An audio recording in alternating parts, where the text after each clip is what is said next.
raggii dhiiranaan jiray dheega cadow ku hayn jiray haddii uu dagaal dhaco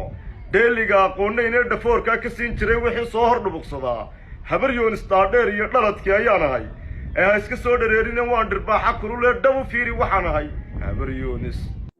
indhaweetawataanan galin gabayadaydiiye ma gardaadin maansooyinkii igu galoolnaaye balangiija waataanan galin gaxdi maansade garadada shirsoolaanihiyo gaadni xoog badane ugadhyaanka goonyaha nugaal guri sanaag yaalla jaamaca halkuu maalin galo fiintu gananayso cumar wacaysna waa geesiyaal guushayla doona axmed garaadka hawd lagu gameel loogu geli waayey barkadkaa garnaylkiyo haddeer gumaca liishaantay geesyada baharrasamyo ragga gogosha noo jooga khaalidkaa halkuu maalin galo guusha hananayo qayaadaaga iga soo gubtay ee guulla naga beeray war hayaagna waa geeshashiyo geesi lagu faano yaxyahaa gannaaniyo markuu gulub colaad joogo waa sida ninkii garanayaa gaado uma doonto daraawiishka geesiya ka gees guulla iga beeriye gabagee kuma koobi karo salaaniga guddoon